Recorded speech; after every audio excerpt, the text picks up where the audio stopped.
Good morning and welcome to the April 12th, 2023 Public Safety and Justice Subcommittee. I will call the meeting to order.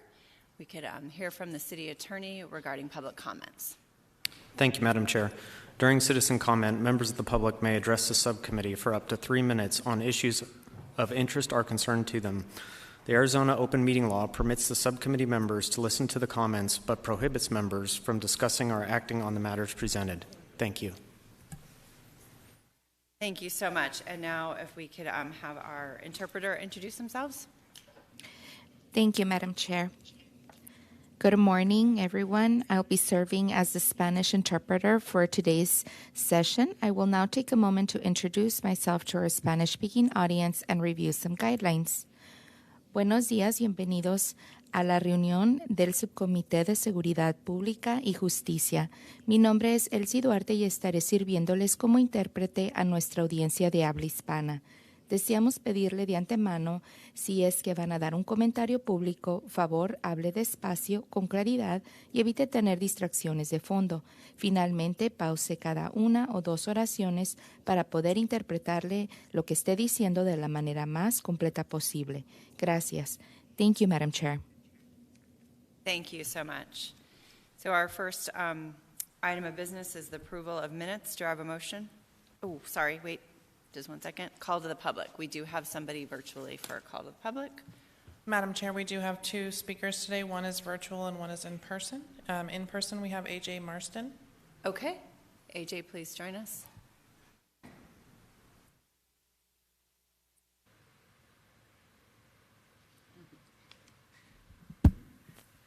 Excellent. Good morning. I actually thought I was going to be at the very end. That's perfectly fine, so some things haven't been spoken yet. But I am excited and appreciative of the corridor safety plans that are in place. So I look forward to hearing some more about that. I also want to give a shout out to all of the other police details that we might not always see out on the streets. We see our officers, but we don't always see our community action officers, our net squad, our bike squad. 600 even has another crime-reducing program that I heard about, and they're doing excellent work, so I wanted those officers to also get some recognition for what they're doing. But the police are not the only part of public safety.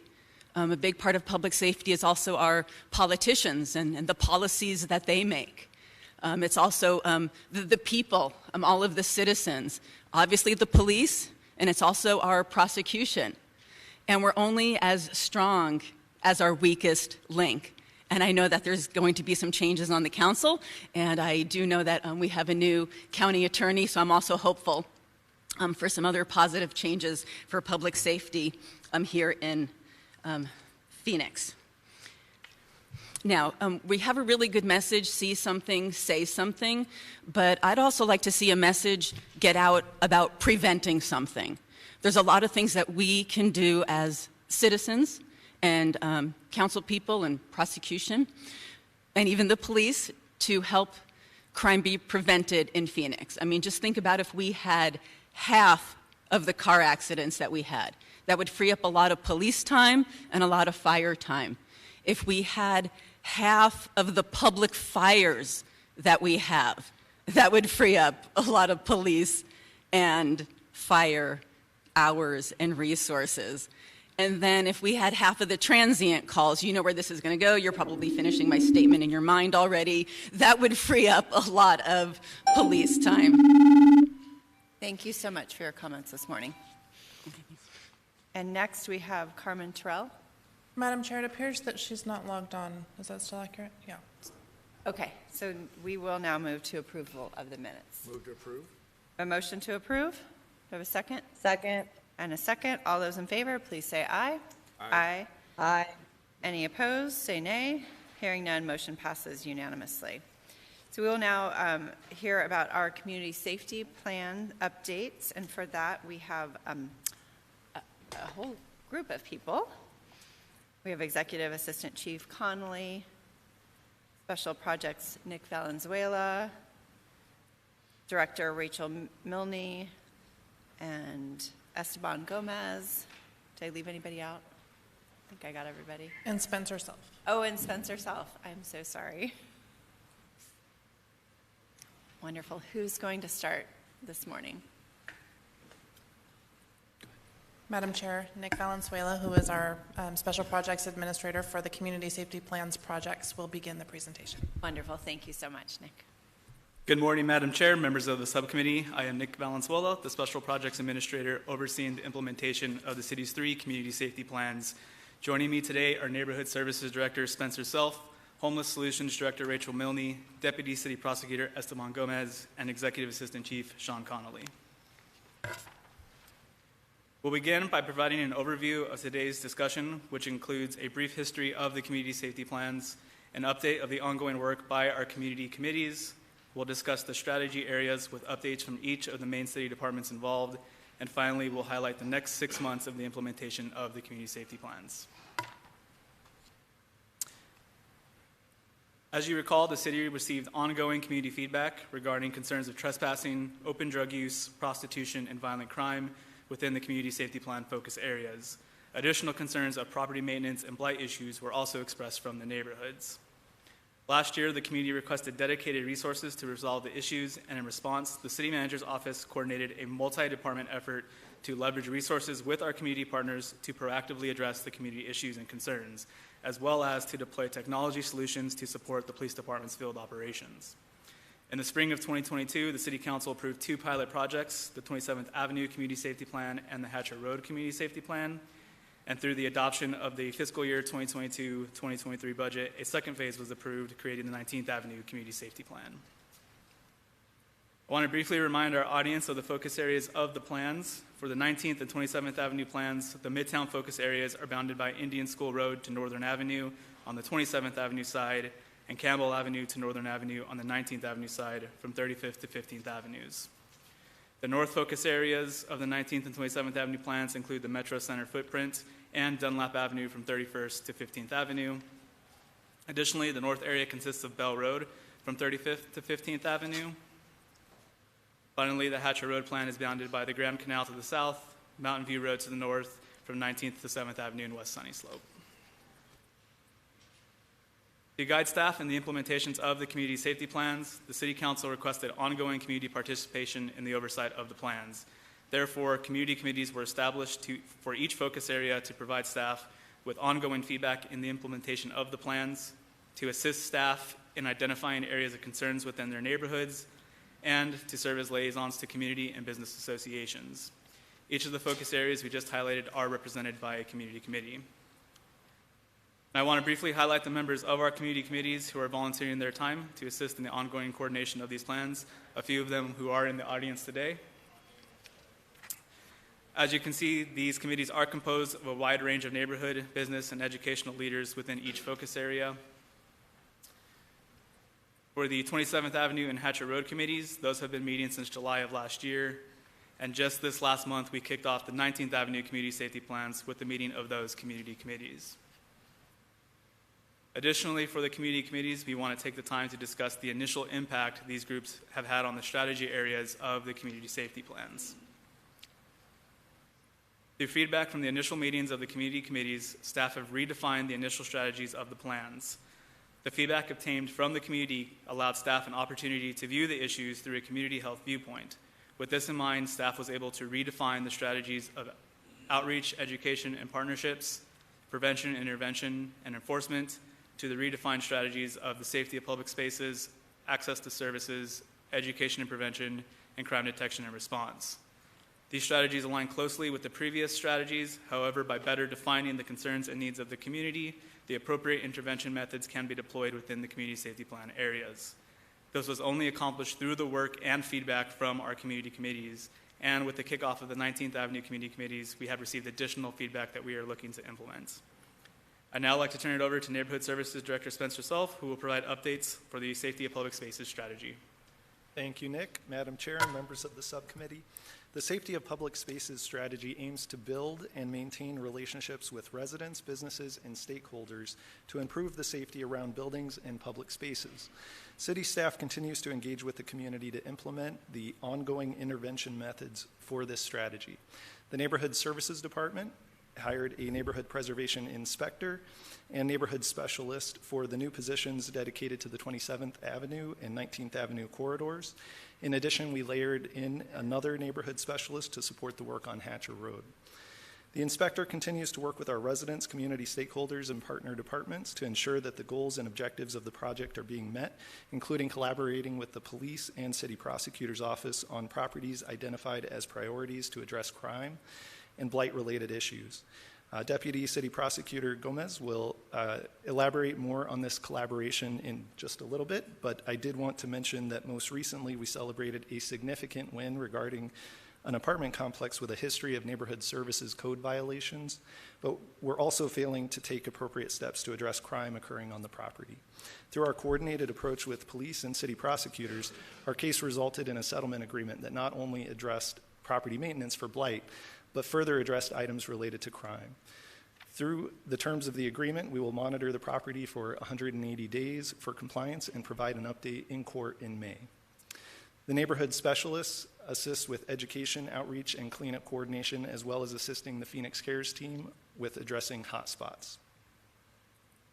In addition, NSD has supported 4 cleanups along the 27th Avenue corridor, all led by or in partnership with the District 5 Council Office, as well as community organizations, including 2 that were very well attended just last month. And with the newly launched permanent gated alley program, NSD has approved 23 alley segments along the 19th and 27th Avenue corridors that will be gated within the next few months. And recently, with the City Council approved the use of CDBG or Community Development Block Grant funds to gate even more alleys along these corridors. Finally, the neighborhood specialists continue to work with groups in the plan area to support neighborhood engagement and activation of public spaces for positive uses. I will now hand the presentation back to Nick to discuss additional efforts related to increasing the safety of public spaces. Madam Chair, additional efforts accomplished to date include the Street Transportation Department installation of additional lighting in the I-17 underpasses from Peoria Avenue to Bell Road. This work was completed late last summer. Additionally, the department has increased the brightness of several streetlight fixtures in areas along 27th Avenue experiencing criminal activity. The Streets Transportation Department and Police Department are reviewing environmental design elements along 27th Avenue to explore additional ways to reduce the opportunities for prostitution in the area. Within the Hatcher Road community safety plans, street transportation staff received funding for once per week street cleanings around Hatcher Road and 10th Avenue. These cleanings are conducted weekly with support from the Office of Homeless Solutions to provide outreach services to individuals experiencing homelessness. City staff continues to work closely with our community partners to activate and create safe public spaces. This includes ensuring the community safety plans and strategies are connected to other community initiatives, such as the Metro District Community Collaboration, the 27th Avenue Midtown Public Safety Collaboration, and the 19 North Community Alliance. And as you've already heard a few examples from Spencer, the internal coordination between city departments has been an early success in responding to some of the challenges we are experiencing in this area. I'll now turn it over to Homeless Solutions Director Rachel Milne to discuss our access to services strategy. Good morning, Madam Chair and subcommittee members. This strategy focuses on the increased coordination of outreach services to residents experiencing homelessness and mental and behavioral health services. The Office of Homeless Solutions is committed to increasing access to services within the Community Safety Plan focus areas through outreach, dedicated staff, and investments in creating new shelter beds and other resources to assist individuals with ending their homelessness. We've hired 3 homeless liaisons whose positions were modeled off of neighborhood specialists, one of which is dedicated to precincts included in the Community Safety Plan focus areas. The liaisons work with people experiencing homelessness, homeless service providers, businesses, neighborhoods, and city departments to address areas that have an overrepresentation of encampments or unsheltered individuals. The Behavioral Health Engagement Teams, or BET teams, are a new partnership between our office, Community Bridges, Inc., and the Phoenix Police Department that launched in December 2022. The BET teams are working to engage individuals that are affected by opioids or other substances. The teams create relationships and connect individuals with substance use treatment facilities or homeless service providers, depending on their individual's needs. The BET teams are seeing early success in the pilot stage and are planned to expand to a community safety plan focus area in the future. The city invested in a contract with Mercy Care for behavioral health services. This partnership connects Medicaid and Medicare ineligible adults, children, and families impacted by the pandemic to Mercy Care's contracted network of providers. It was implemented in summer of 2022, and as of March 2023, over 3,500 individuals have received services. These services have all improved upon our Phoenix Cares processes and have resulted in additional engagement opportunities in the focus areas. OHS continues to work with St. Vincent de Paul to address the neighborhood concerns regarding the Chris Becker Resource Center and Dining Room. St. Vincent de Paul's executive leadership has been willing to work with the city to address issues as they arise and examining changes to the model of services in the long term. The Office of Homeless Solutions is working in conjunction with 2 nonprofits to offer indoor safe shelter options in the community safety plan focus areas. The first is Cass's Haven. The city committed $4 million in funding to the rehabilitation off of a hotel off of Northern and I-17 that will be used to shelter up to 170 seniors age 55 and over. The Arizona Department of Housing provided an initial $7.5 million in acquisition funding for this project last year. The project will be opening in a phased approach, and we are working with CAS to open the first 40 beds this summer, and the additional units will open gradually throughout 2023. The city is also providing $4 million in funding to Community Bridges, Inc. for the establishment of the North Mountain Healing Center, which is located at 25th Avenue in Peoria. CBI also received $6 million from Maricopa County for the project. The city's funds were used for a portion of the acquisition, and the county's funds will cover the remainder of the acquisition and the necessary rehabilitation to convert the building to shelter. I will now turn the presentation over to Esteban Gomez, Deputy City Prosecutor.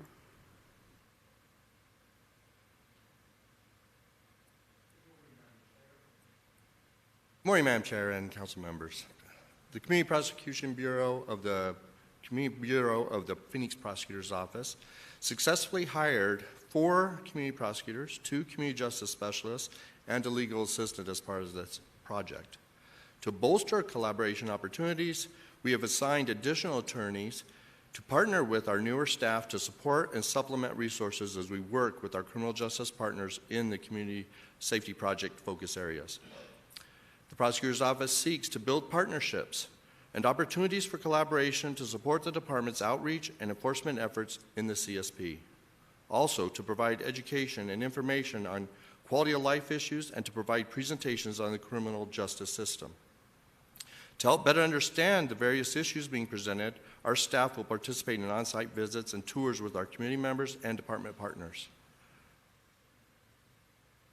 We engage and coordinate team precinct meetings with our partners to problem-solve issues, identify resources, maintain lines of communication, and support enforcement efforts of our partners. As mentioned by Director Self, we experienced success recently when we partnered with police and SD to meet with property owners and managers of an apartment complex to address situations occurring on their property. This work resulted in the development of a settlement agreement that set out steps for compliance and provided for progress reviews to ensure success and accountability. In regards to outreach and prevention, our attorneys and community justice specialists have developed and presented trainings for our partners on various crime prevention topics, such as trespassing and authority arrest workshops, and on criminal justice system like being a good witness. We partner with our subject matter experts to develop and present on victim rights, and in the near future with public health officials to share information on the impact of fentanyl in our communities. Our team has been effective in working with our partners to access resources and to provide information to the community on the topics of human trafficking and other crime prevention strategies. Moving forward, our team will continue to work with our partners to ensure access to resources and support enforcement measures by advocating for appropriate sentencing terms and conditions, appropriate travel restrictions, treatment and services, and court order removal of blight on criminal recidivist cases and high-impact cases. I'm now turning over the presentation to Assistant Executive Chief Conley. Thank you, Esteban. Madam Chair, members of the subcommittee, it's great to be part of such a collaborative safety plan. Our strategy is rooted in our core missions of reducing violent and property crime while also impacting what we know is significant at times quality of life crime.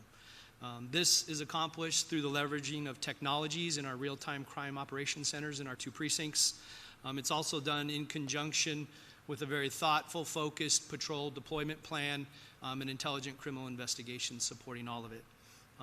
As we mentioned, let me get to my slide. As we mentioned, the leverage of technology is huge and really important in modern policing. As we stand up those real-time operation crime centers, gunshot detection, what we call our Firefly, is being deployed, license plate readers, what we refer to as our LPRs, and tilt and zoom cameras. I would be remiss, and we're all abundantly aware of the impact of the global supply chain on this type of technology. So as we have about half of our supply here, there is more inbound. This includes a portion of our gunshot detection and the LPRs. I got good news. We received good news that April 26th, our total shipment and allotment of our tilt and zoom cameras are inbound, so we're excited to get those deployed. What's really important behind all the technology is you have highly trained and engaged people leveraging it. And so we're really proud to have 10 police assistants and 1 IT specialist assigned to these centers, helping operationalize the technology and the data. These have been hired and trained. They are in place. The goal will be to get them to 20 hours per day coverage, 7 days a week in the focus areas.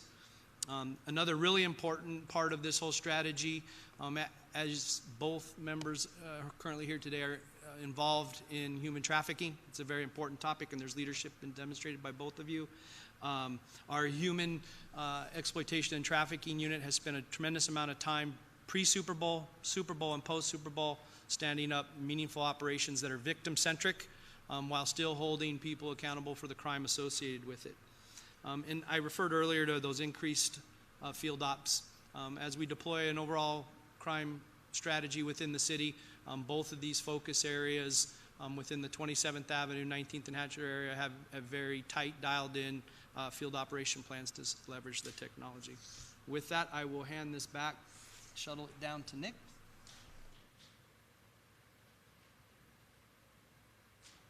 Madam Chair, a critical piece of the community safety plans is our partnership with Arizona State University. So we are working with ASU for a pre- and post-intervention study of all of the community safety plan areas.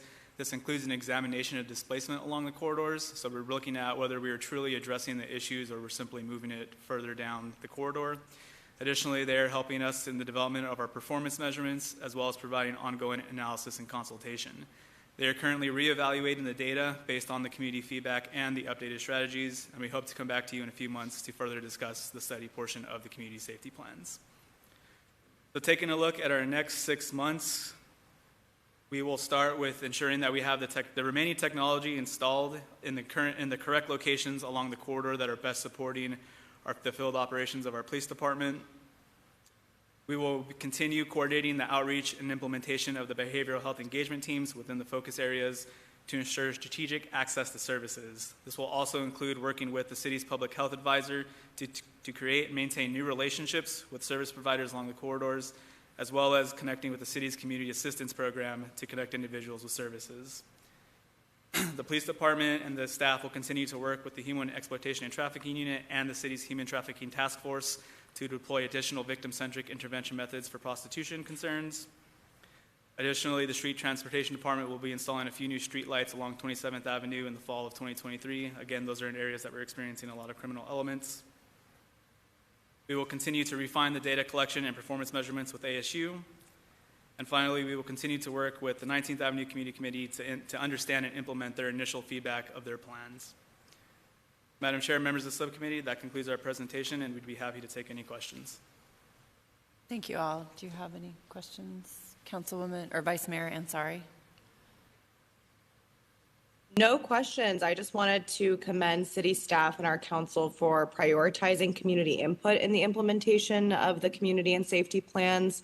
I think getting community leaders familiar and, more importantly, invested in the end results make for better policy response in the long run.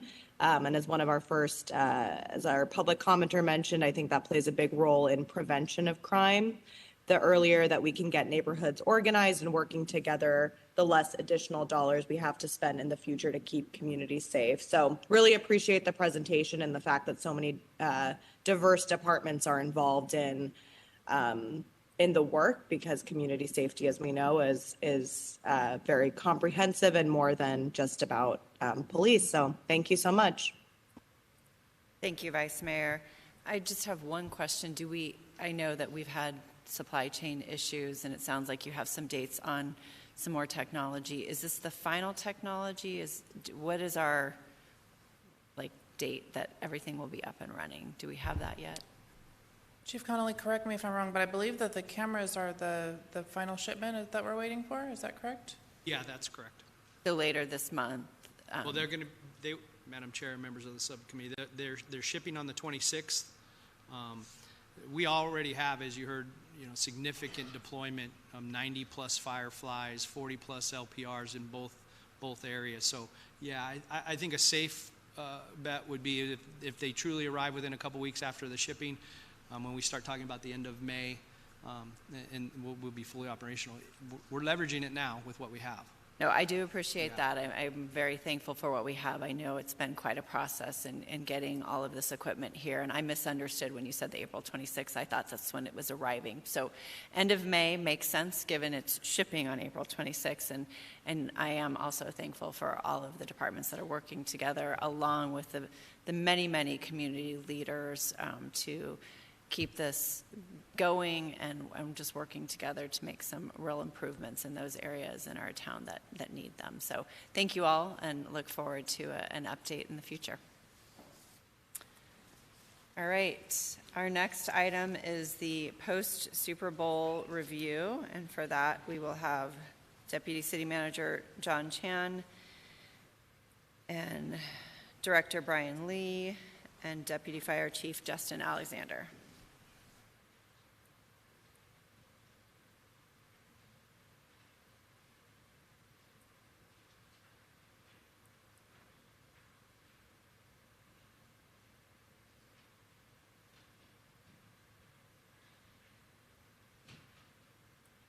Good morning, Madam Chair and members of the subcommittee.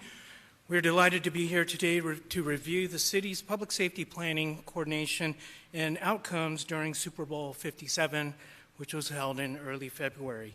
This was the fourth time that Arizona has hosted the big game, and given the record-setting numbers, this was by far the most successful Super Bowl that we've hosted. Just a little bit of background, looking at the numbers. Arizona and the city of Phoenix took center stage during Super Bowl week. Concurrently, the WM Phoenix Open at the TPC Scottsdale had sellout crowds during the weekend, so it was a very busy time for not only Phoenix but the entire region. More than 113 million viewers tuned in to watch Super Bowl 57, making it the third most watched television program of all time. An additional 5 million viewers tuned in just to watch the halftime show. Also, a record number of more than 6,000 credentials were issued to local, national, and international media members representing more than 24 countries who are on hand to cover the game and supporting events. In addition, 128 radio and television outlets broadcast live from the Super Bowl Media Center. Over 2 consecutive weekends of February 4th and 6th and 9th through the 12th, downtown Phoenix was the epicenter for Super Bowl events, as more than 300,000 local residents and out-of-town visitors attended official Super Bowl events in city-owned facilities, including Super Bowl experience events at the Phoenix Convention Center and Margaret T. Hans Park, NFL honors at Symphony Hall, and Super Bowl opening night and Music Fest at the Footprint Center. Phoenix's investment into our transportation infrastructure was key to officially moving tens of thousands of football fans from Sky Harbor Airport to downtown Phoenix via Valley Metro Rail. 250,000 riders boarded light rail during the week of Super Bowl, which represented a 60% increase in ridership over a typical week. This increase in ridership was supported by a ticketing partnership with Valley Metro, which provided free light rail fares for fans attending official Super Bowl events. Phoenix Sky Harbor also saw a record number, 200,000 plus passengers through the airport on departure Monday, the day after Super Bowl 57, making it the single busiest day in Sky Harbor Airport history. Hosting high-profile special events, such as the Super Bowl, that involve large crowds of people requires a significant level of public safety planning and coordination with federal, state, and local agencies working to ensure the highest levels of safety and security for the public. I will now turn it over to Director Lee and Chief Alexander to discuss the city's public safety staffing, operations, and technology deployment. Good morning, Madam Chair, members of the subcommittee. In preparation for the Super Bowl and related events, the Phoenix Police Department developed a very robust and comprehensive public safety staffing plan to address the significant challenges that a large event of this nature can produce. The department's staffing plan was implemented between the dates of January 30th through February 13th. The number of officers that were deployed daily ranged from 79 to 648, depending on the events taking place each day. To meet the staffing demands, the department was very resourceful in identifying alternative staffing options, including the use of Phoenix Police Reserve officers who staffed more than 150 shifts, totaling 1,252 hours worked. The Glendale Police Department provided officers between the dates of the 6th through the 13th to cover staffing assignments, totaling 1,190 hours worked. And the Maricopa County Sheriff's Office also provided 16 deputies who worked more than 112 hours. The City of Phoenix Incident Management Team and the Multi-Agency Coordination Center were operational between the dates of January 30th through February 13th. During these operational periods, Phoenix Police responded to 452 calls for service within the geofenced downtown area, 42 of which were Super Bowl related. The Human Trafficking Task Force conducted multiple enforcement programs in the weeks leading up to the Super Bowl, which resulted in the arrests of 273 people, 31 for felony charges, 242 misdemeanor, as well as the arrests of 47 buyers or solicitors, the identification of 8 traffickers, the initiation of 12 new investigative cases, and the recovery of 4 juveniles. The Phoenix Police Department utilized new and emerging technology in support of our public safety mission during Super Bowl 57. For the best part of the last year, the Phoenix Police Department's Homeland Defense Bureau had been working to implement state-of-the-art camera technology in the city's downtown core to help manage the large-scale events like the Super Bowl and to better protect the city's critical infrastructure. The department installed 49 new cameras at fixed locations, as well as installed an additional 25 portable cameras to support Super Bowl-related events. The Phoenix Police Department leveraged existing partnerships for camera access from other city departments, stakeholder partners, and the NFL, which provided access to more than 3,400 cameras to support public safety operations during this time. The Phoenix Police Department's Unmanned Aerial System program, when operational on November 7th of 2022, proved invaluable to public safety operations during Super Bowl. Between the dates of January 30th through February 13th, the police department's UAS squad flew 51 missions related to Super Bowl operations. UAS missions flown provided investigative, tactical support, such as in the photo here of the individual who climbed the Chase building, as well as providing event management support by giving access to aerial observation platforms for large open-air, soft-target venues like Hance Park's NFL Experience. The police department's commitment to the integration of technology in preparation for Super Bowl 57 will continue to provide enhanced public safety capabilities in the years to come. At this time, I'd like to turn the presentation over to Deputy Chief Justin Alexander with the Fire Department.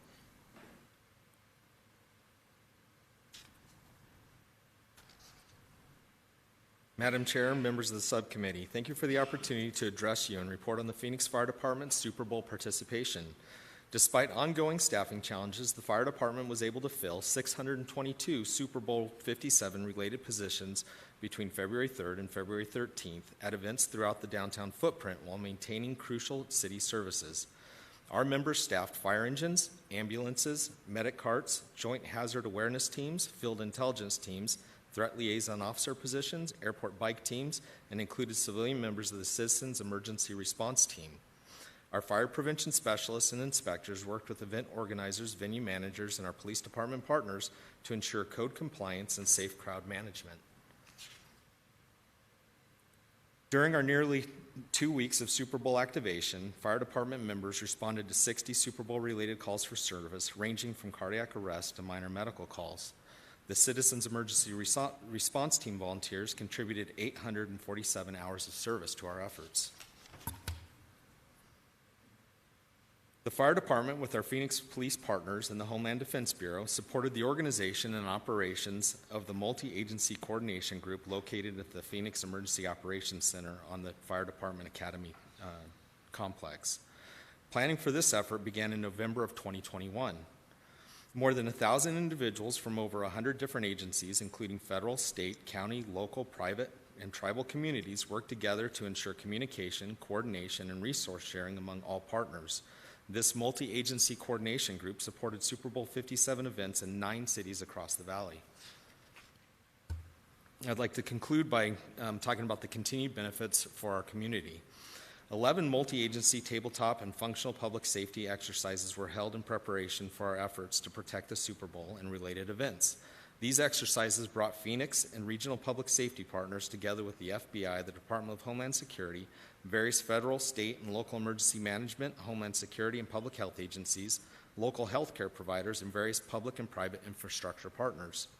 Police and fire members participated in 18 Super Bowl 57 specific related courses to ensure our members were prepared for any security or CBRN or chemical, biological, radiological, nuclear, and explosive threats that may have been encountered. Approximately 450 public safety personnel throughout the region joined us in this training. We often speak about the benefits of supporting these events in economic terms, which is admittedly is very important. But this slide demonstrates the value of investing in and supporting the planning, training, exercising, and relationship building that will continue to benefit the safety and security of our Phoenix residents for many years to come. And we thank you for your support. I would also add that this puts us in a great position to manage the events of the Final Four, which we'll be rolling right into. And this concludes our presentation this morning. Thank you. Madam Chair and council members, this concludes our Super Bowl recap.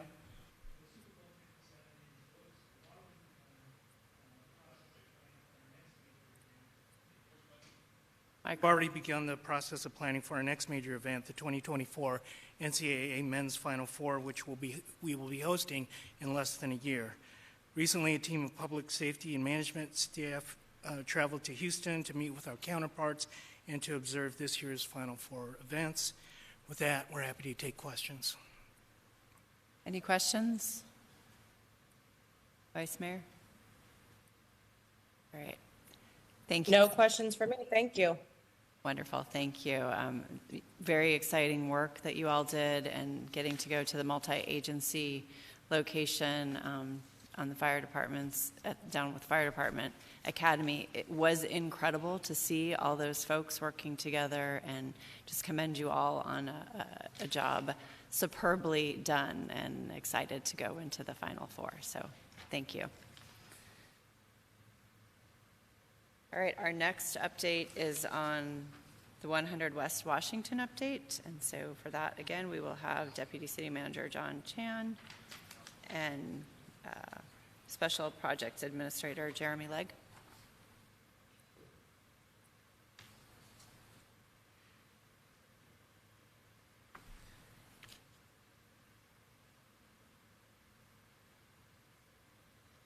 Madam Chair, members of the subcommittee, we're here to provide you with an update on the status of 100 West Washington, which is in the plans for the development of a new police department headquarters facility. So let me start with a little bit of background information. The current police headquarters facility is located at 620 West Washington. This facility was opened nearly 50 years ago at a time when the city was significantly smaller, and due to the age and condition of the building, it is approaching the end of its useful life. It's inadequately sized for the needs of today's police department, and there are $50 million approximately in critical building system repairs required. Based on a 2019 needs assessment study, the cost to build a new police headquarters facility at the time was estimated to be in excess of $350 million. So in October of 2021, the city acquired 100 West Washington, which is the former Wells Fargo headquarters facility located at 100 West. This facility is 27 floors and 500,000 square feet, triple the size of the current police headquarters.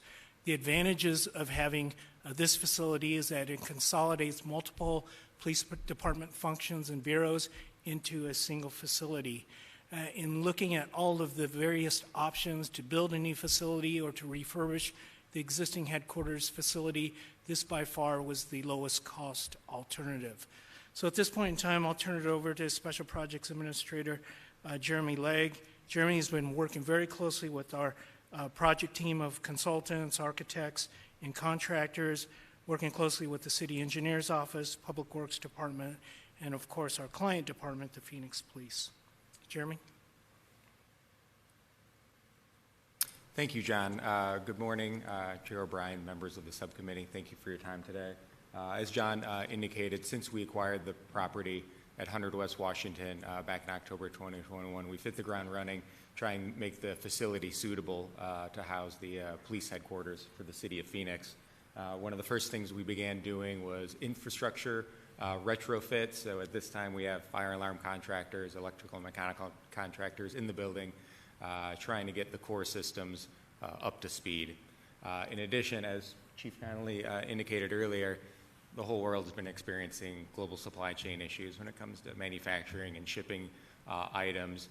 Knowing we could run into some of these obstacles and knowing we want to start occupying the facility as soon as possible, we did advanced procurements on any items that we knew we would be needing, regardless of how detailed design progressed. And so I'm happy to say that things that we knew were going to take a year to order, we've already placed those orders. Many of those have already arrived and are securely stored on site, so when the contractor is ready for them, they're ready to go without any further delays. Another critical step we've been able to accomplish over the past several months is learning about the programming needs for the police department.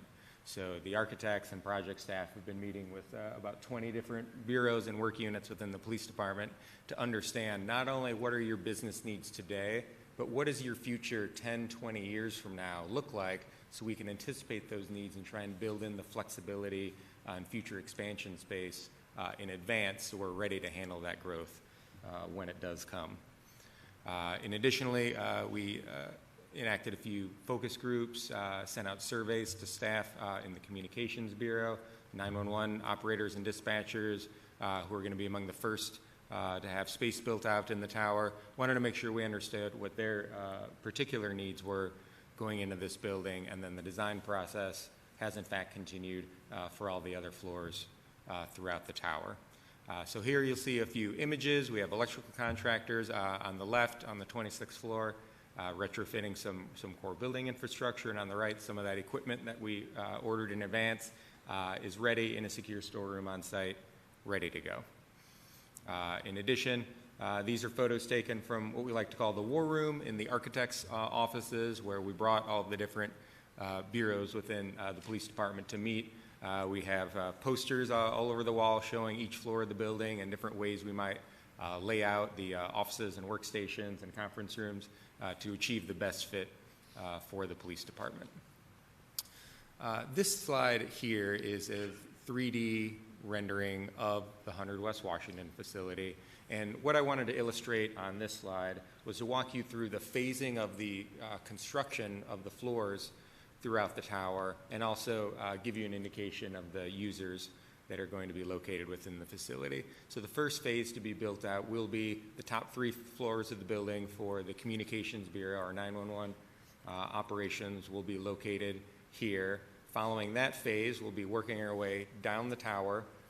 From a construction standpoint, it's most efficient to work your way down and out. So phase 2 will likely be the 16th through 22nd floors, a real-time crime center, the Information Technology Bureau, property and violent crimes bureaus. Following that, roughly the middle of the tower, floors will be built out for our Wellness Bureau, compliance and oversight functions, Transit and Vehicular Crimes Unit, Employment Services, and the Community Engagement Bureau as well. Rounding out the height of the tower, our floors 4 through 8, our Strategic Information Bureau, Records, Fiscal and Public Affairs staff, and then finally the first 3 floors, as well as the basement of the facility, will house administrative functions, the legal downtown operations unit, and the public-facing areas will primarily be located in that box you see in yellow on the far left of your screen. What used to be the bank branch will serve as the primary public-facing areas for the facility within the tower. So noting that, I referenced earlier that we conducted surveys, did focus groups with our 911 staff to make sure we're understanding their business needs and the wants that are going to make them very productive and happy in their jobs. One of the top things that staff indicated was that they simply wanted a functional and secure environment. So absolutely is something that we can deliver within the project. Make it feel safe, make it feel like everything they need is at their fingertips and ready to go for them. Another one that came up actually has to do with food and beverage amenities. As you know, there's a 24/7 operation, so when you're working the third shift, you can't necessarily just go down the elevators to Cityscape across the street and grab lunch. We want to make sure that their needs can be met within the facility and, if possible, on their floor. Additionally, whenever there's a tough call or a tough shift, we want to provide spaces for staff to decompress within the floor. So we'll have both wellness places for some light exercise, as well as some quiet rooms to decompress in. These were requests of staff that we can absolutely provide. And again, because of the 24-hour nature and the rotating shifts that will be occupying the same consoles, not everyone is going to be the same. The person who worked the shift before you may be a foot and a half taller than you, and obviously the way they have their workstation set up would be different than yours. Similarly, some people prefer to work in a light, bright environment, and some people prefer a dimmer environment. We want to make sure all of those functions are customizable and adjustable, so whatever staff is working at that time, it's set up just for them, even though that's a shared workspace. And then again, room for not only work, but for personal items. Because they're shared consoles, personal items can't always be left at that particular console, but we want to make sure there is some personal space for each staff member within the floor so they can have a place of their own. So 2 more images here on this slide. On your left, this is a 3D rendering of the 24th floor where the 911 call takers will be located. This shows the console furniture layout within the floor plan. And then on the right is just an example of call-taking consoles within another facility for reference. And again, the customizable, adjustable, and functional spaces, those were clearly priorities of staff. We're going to make sure that they have state-of-the-art consoles, which is kind of the cockpit from which they really do the bulk of their job. We're going to make sure we provide them the tools so they can serve the community.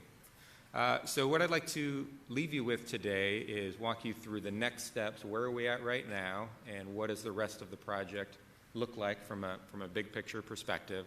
So first, we're going full steam ahead with the design and building permitting process for those Communication Bureau floors at the top of the tower. We're well over 60% done with that design. We anticipate submitting construction permits to the Planning and Development Department later this spring or early into the summer and begin construction immediately after that. By spring of 2024, the bulk of the heavy renovation activity should be completed on those floors, and we anticipate being able to move in furniture and equipment and do familiarization tours with staff in the summer of 2024. While that work is occurring, we'll continue progress on the rest of the tower. So the rest of the floors, the design and building permit work will continue through this summer and fall, with construction immediately following in the fall of 23, and most of the heavy lifting should be completed in the spring of 2025. And then, of course, the big question is, when do we get to move in? Depending on what floor a bureau may be located in and what their operational needs may be at that particular time when their space is ready, there could be a phased move-in approach occurring from fall of 2024 through the summer of 2025.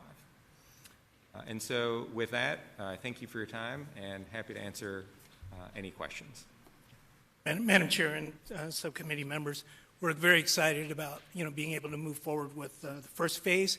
And as we progress with development of the building, we'd be happy to come back and give you progress updates as we progress.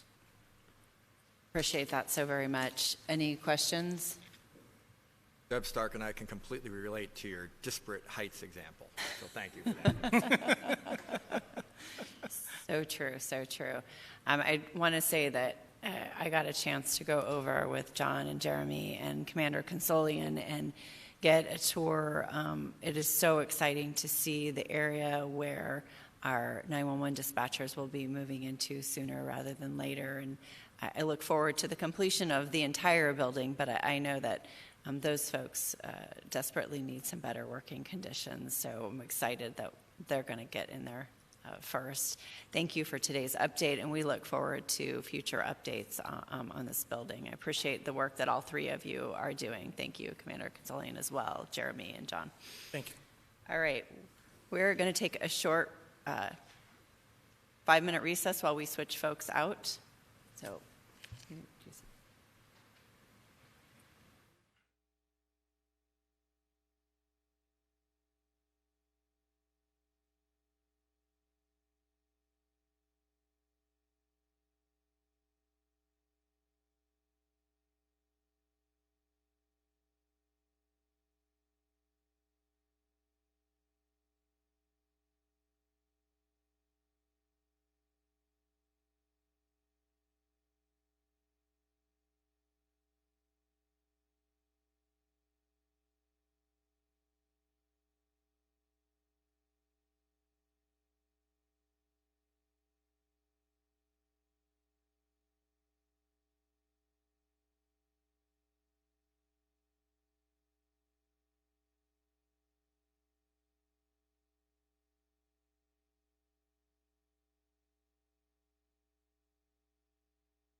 Welcome back to the April 12th, 2023 Public Safety and Justice Subcommittee. We will now go to item 5, the Phoenix Police Department Hiring, Recruitment, and Attrition Monthly Report. And for that, we have Assistant Chief Osborne with us. Thank you.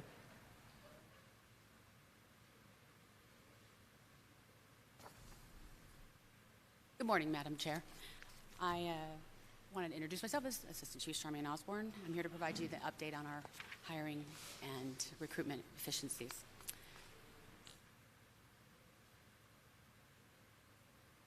This presentation will provide an overview of the current staffing levels, a review of our attrition versus our hiring, some of the approaches we are using to improve our hiring, what the initial results are, and our next steps to focus on. Currently, our sworn positions are at 2,567. We have 84 recruits in the academy. However, on Monday, we have another class starting, Class 568, which will have 26 recruits in it, bringing our total to 110 at the academy. As you can see, we have 953 officers working in patrol, 45 additional officers in training in the field training program, and then 67 officers are currently on transitional duty. Chairwoman O'Brien and members of the subcommittee, you are familiar with this slide, as it is the same one we presented in February. This shows the previous 5 years with the trend showing a gap between our hiring and attrition rates, obviously significantly in 2021. We are happy to share that we have several employees opted to extend their drop this year, and based on the numbers from the past few months, we are hoping to have this trend continue, which will slow our number of separations significantly.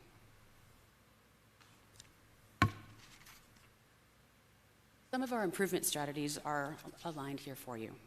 This slide is a timeline that shows our improvements. As you will see, our initial strategy started in July of 2021 when City Council approved hiring and referral incentives.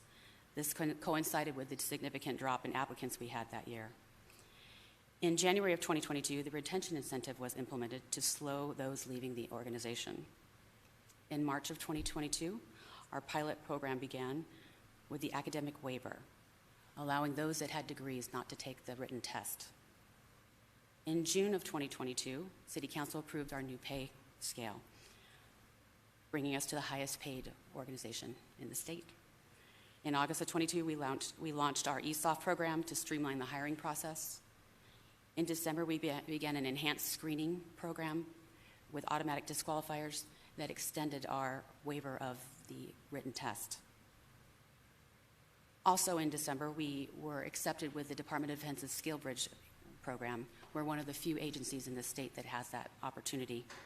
And then lastly, in January of this year, we signed the 30 by 30 pledge, which helps to increase the number of women we're hiring. As you see, we are seeing a significant impact in these strategies on the number of applicants that we've had. The 2023 figure is an annualized based off the amount of applicants we've had just the first 3 months of this year. In this slide, you again see the number of recruits we have in the academy. You also notice that in 2021, we were only able to hold 3 academy classes, where in 2022, we had 9 academies, and then we are projecting to have at least 9 this year as well, with 225 recruits hired. As I transition to the next few slides, I wanted to share with you some of the social media stories that we have done with employees who have left the organization and decided to come back, as well as an interview with a lateral. This had been a suggestion at one of the previous subcommittees to utilize those interviews as a way of recruiting additional people.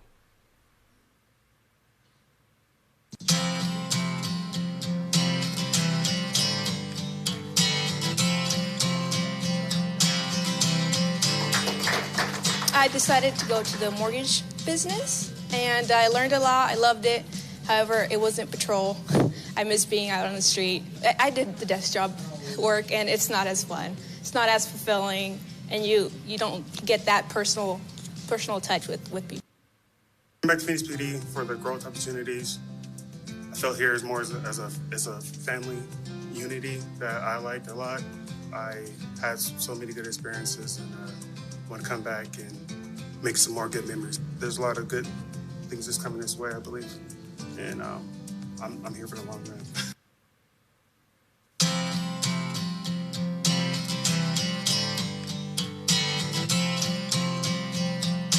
I'm looking forward to the future. I now have 2 kids and wanted to choose a community to be able to raise those, my kids for the next 18 plus years. So we chose the Phoenix metro area for our family. And then I chose the Phoenix Police Department, being one of the top 10 police departments in the nation, and the 5th largest city in the nation, just offers so much opportunity to really develop my talents and abilities as a police officer and specialize in what I am best able to do to really make an impact, to help improve the community, to help reduce crime and hold violent criminals accountable. So our next steps will be coming back to the subcommittee and continue to update you on the results of our implemented programs and some of the strategies that we're increasing our lateral applicants. With that, I'll answer any questions you may have. Questions?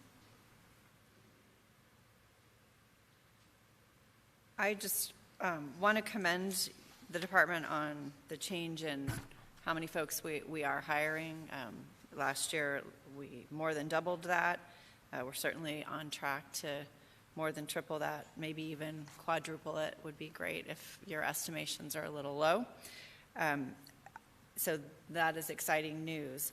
I do want to make sure that we continue to be focused on our retirements, folks who are leaving, and I realize those numbers are also starting to trend in the right way, but I think we need to continue to focus that and make sure we're capturing why those folks are leaving, especially as my seatmate here has pointed out, when they leave early from drop, they are leaving lots of money on the table. So I appreciate that we'll continue to drill down on that as well, and I'm hear back from you guys soon.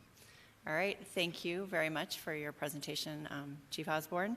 And I know that we do have our caller, back on, is that correct? Public comment? Yes, that's correct, Madam Chair.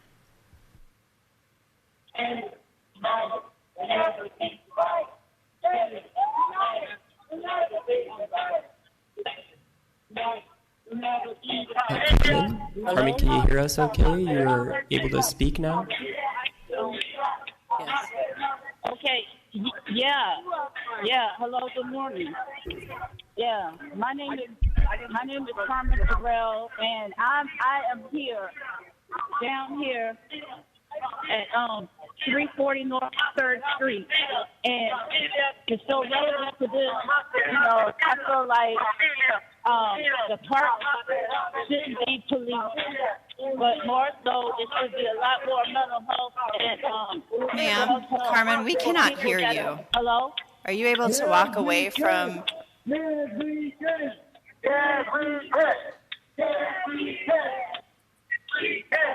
Ma'am. Hello? We're going to need you to walk away from the folks who are chanting. We can't hear what you are saying. Can you hear me? A little bit better, yes. Okay. So, all right. I'm just here to say that we don't need the police to be policing parks. A lot of money needs to be allocated for mental health and substance abuse services, as well as more money needs to be placed on housing and reform of other kind of safety measures, because this is crazy. I mean, Children's Service Department and all these other people, they're very detrimental. And with these evictions on the rise and this right to rent stuff, it's displacing more people on the street. And then it's this, we have a police issue. And then all of a sudden people are criminalized and labeled. Enough is enough of this. It's got to be a better solution to this problem. And I just feel like all these abandoned buildings and stuff, they need to be cleaned up. They need to be secured more better until a plan can come in place. And then once that plan comes in place, that's not upscale housing facility or whatever, then that'll be better. Because at the end of the day, this is just going to keep happening, and it's just too much. It's got to be a better way. So I appreciate everyone's time. Thank you. Thank you for your comments. I'd just like to make one update to our upcoming agenda items.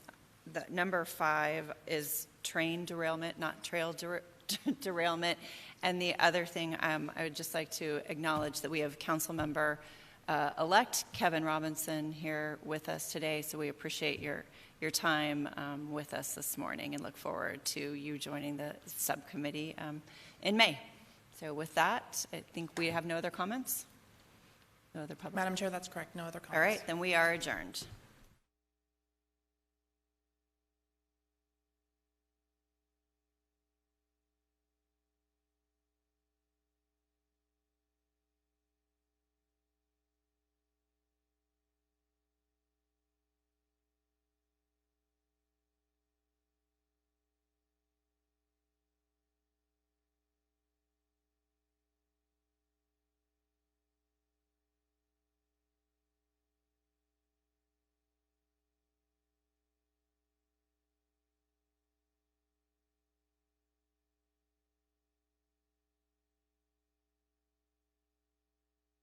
Phoenix Fire Department's always been innovative, and with the leadership at the time when I came on was Fire Chief Alan Brunacini. Our labor president was Pat Cantelmi, and really, the Phoenix Fire Department was known for being innovative, looking at operational